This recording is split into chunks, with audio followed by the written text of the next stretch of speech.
Hi Sagittarius! Welcome po sa ating channel.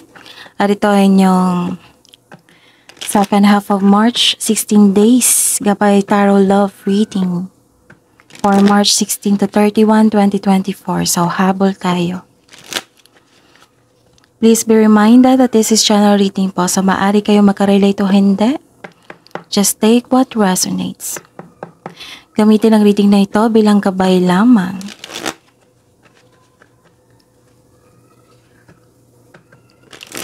Balik po kayo dito bukas para sa ating daily Gabay Tarot reading. Please like, subscribe, and click bell button for notification para updated po kayo sa daily tarot reading natin. Para po sa gusto magpa-reading, maaari nyo pong makuhang link.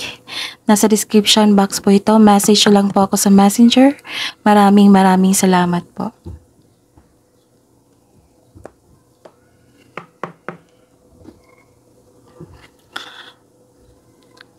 Hi Sagittarius! How are you po? Paalala lang po, just take what resonates. Kung naka-resonate kayo, ibigay niyo po sa iba. What I meant is just take what resonate. Kung naka-resonate kayo, comment down kayo. And kung hindi kayo naka-resonate, ibigay niyo po sa iba kasi general reading po ito. So, abangan niyo po yung mga love reading natin ha. Baka kaya ko na araw-araw. So, ayan. Kunin ko po yung energy ng person niyo po. Kahit crush niyo yan, basta po may connection kayo. Okay? Spirits guide. Ano po ang ganap sa love life, self-love, partnership, and romance ni Sagittarius ngayong March 16 to 31, 2024?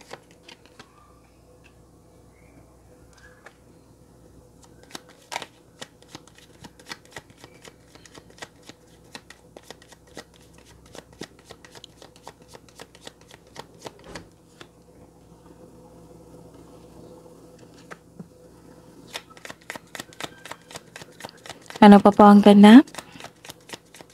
Sagittarius, March 16 to 31, 2024, love life po nila.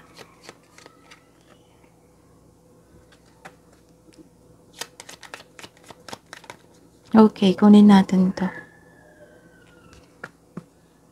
Sagittarius,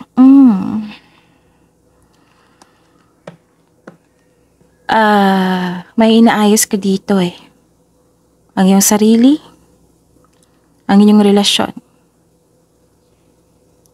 May ganap po na paulit-ulit na problema. At binigyan nyo ito ng solusyon.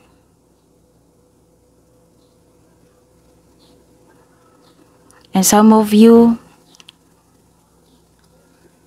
nag-take ng chance, nag-take risk, sumugal.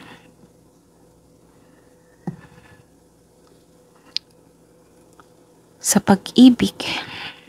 For example, single kayo. Tapos, you're not ready. Pero may nagustuhan ka. Kaya sumugal ka. But, may nakita ko dito na some of you courted.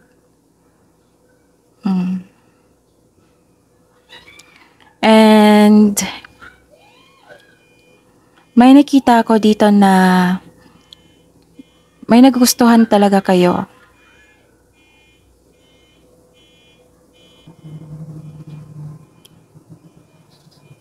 Nagkaroon ng chemistry. You like each other. Confident kayo sa isa't isa.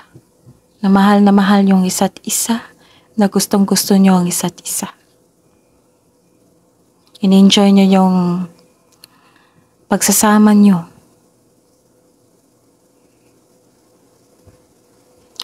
And someone is stalking you.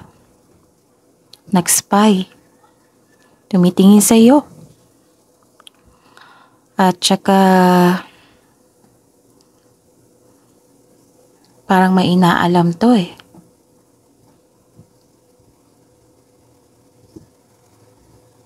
Maaring nag-o-observe ka rin.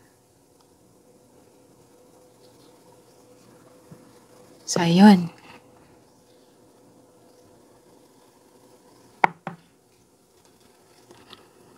Ano po ang energy ni Sagittarius ngayong March 16 to 31, 2024 sa love life nila?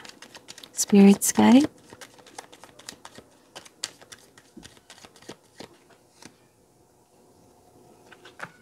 Clarification po sa card na ito.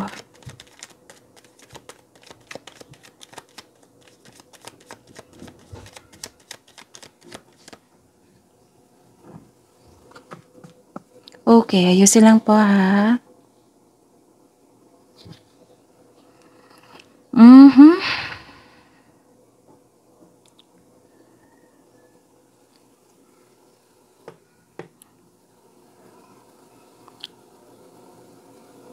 Nagsiselos ka dito eh.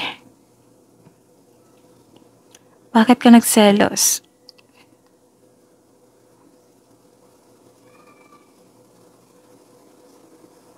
Okay.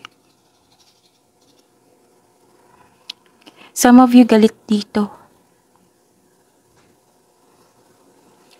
Kasi ang taas ng pasensya, adjustment na binigay mo. Some of you galit kasi may nanghimasok sa inyong relasyon, sa inyong desisyon sa buhay.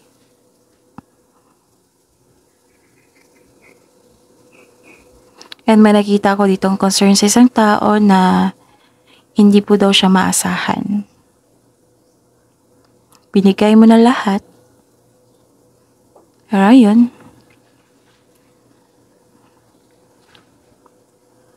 Hindi siya marunong magpahalaga sa inyong relasyon. May selos po naganap dito. So this is your energy. Galit. At nagsiselos.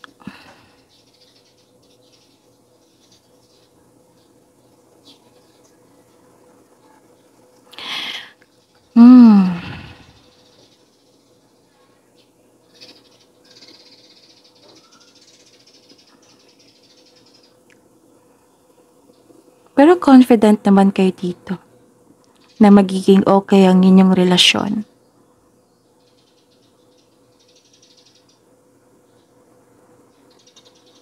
Gumagawa ka ng paraan para ma-rebuild ang inyong relasyon, para bumalik yung tiwala mo sa kanya. Kasi you're hoping na magbago pa siya.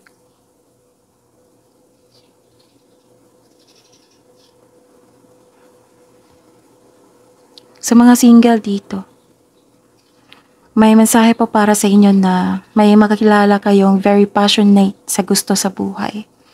Charismatic at masayahin. Pwedeng ikaw ito or may makilala kayo.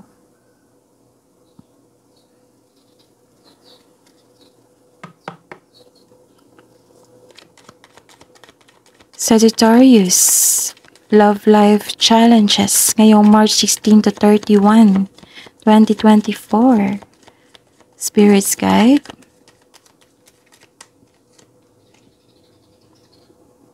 Clarification po sa card na ito. Lakas ng energy nyo. Lakas ng energy ng mga babae dito.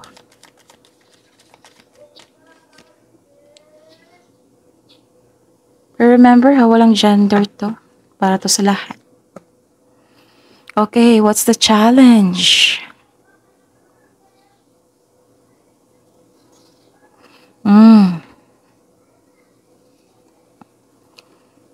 May duda dito eh. Maaring ikaw to. Nag-o-observe. Nagkaroon ng emotional distance.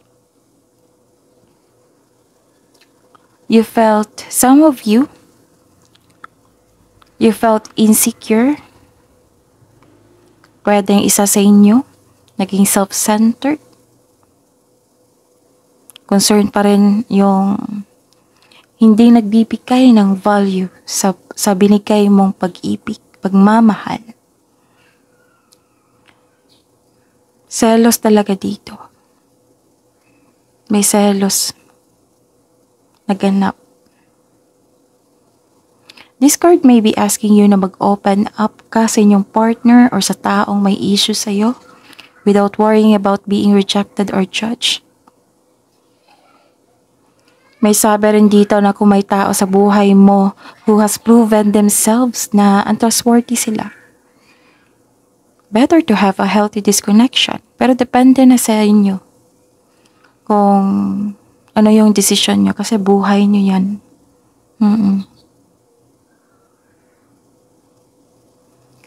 Kasi we're aiming peace of mind dito for your self-growth, right? Baka. Baka pwede.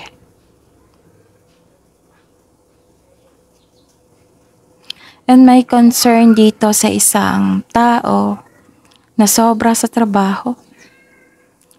Wala lang time ng magpahinga. Wala lang time sa relasyon. Naging unhealthy or toxic relationship. Pwedeng naging lust over love. Or nagkaroon ng controlling partner. It might be you, it might be your partner.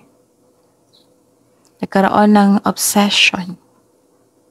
So that is the challenge. Spirit's Guide, kamusta po ang feelings ni Sagittarius ngayong March 16 to 31, 2024 sa love life po nila?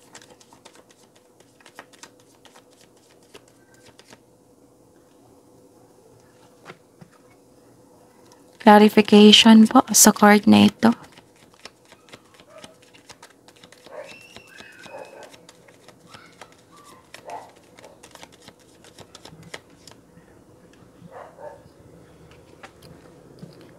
May nakita akong celebration po dito.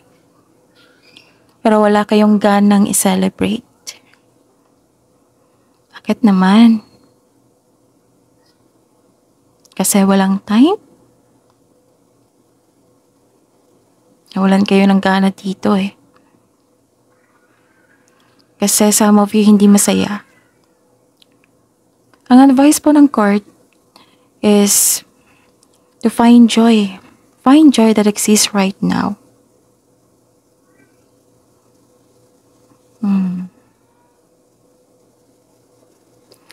And which is good kasi binabalanse mo yung pakiramdam mo ngayon.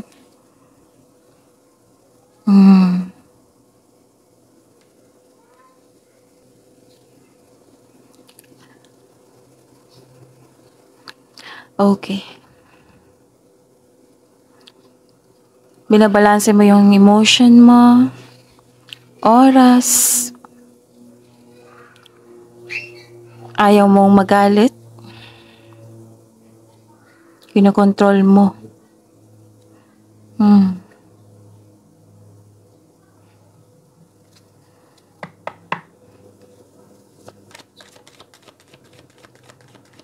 Sagittarius person's energy. Ngayong March 16 to 31, 2024, Spirit's Guide. Sagittarius person's energy. Clarification po sa card na ito.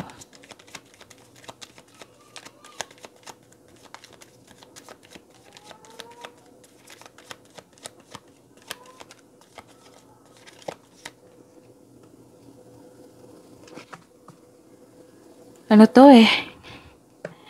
Busy sa kanyang trabaho. Nagkaroon ng hard work and productivity. Kaya pala concern nyo dito na kasi ang sabi dito, di ba kanina na hindi nagbibigay ng halaga sa inyong relasyon, oras, hindi nagbibigay ng halaga sa inyong emosyon.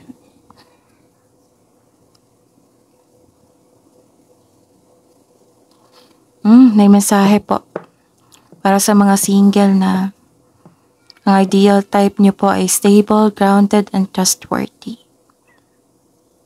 Sa mga may relasyon dito sa buhay mag-asawa,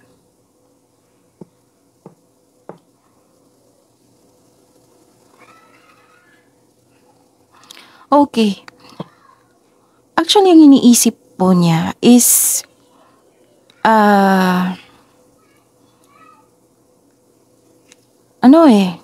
nag-trust siya sa inyong, nagbigay siya ng tiwala sa inyong relasyon. Nagbigay siya ng tiwala and ang iniisip niya ngayon, stable ang inyong relasyon na walang problema.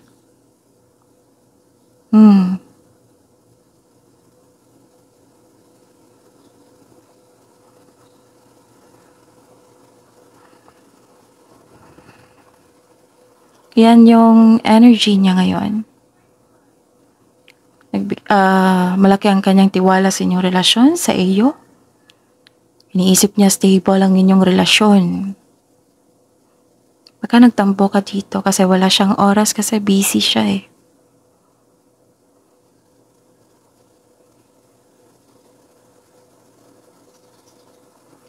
Diba? Sabi ko kanina nagkaroon ng hard work, productivity.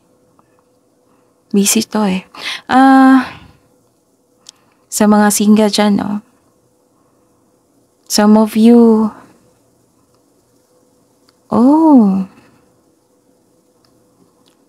so this is a clarification na stable nga and secure ng future ng parating na tao para sa inyo. Para sa mga may relasyon sa buhay mag-asawa, yung your person's energy, sa mga magjowa dito, yung iniisip niya ngayon is magtayo ng sariling pamilya. Kaya work hard talaga siya, nagbuhos siya sa trabaho ngayon. Malaki ang kanyang pangarap eh, kasama ka. Para sa buhay mag-asawa, yes. So this is a clarification na ang laki ng tiwala niya sa inyong relasyon. And akala niya na naintindihan mo ang kanyang pag-focus sa trabaho. Kasi para naman to sa inyo.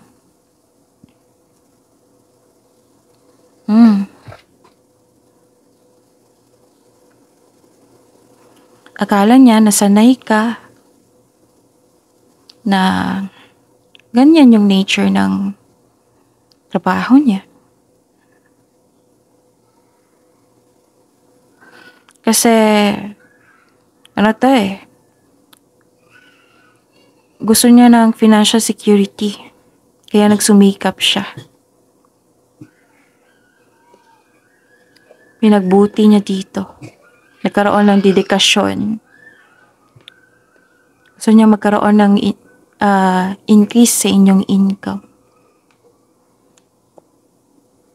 Kaya ganito.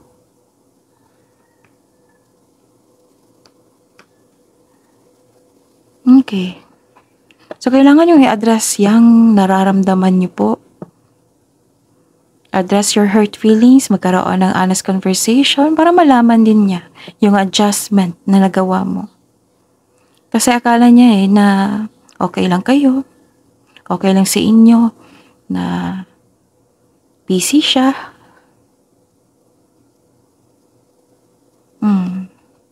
Too focused to. Okay, that is your reading. Sagittarius, please like, subscribe, and click bell button for notification para updated po kayo sa daily tarot reading natin. Maraming salamat po.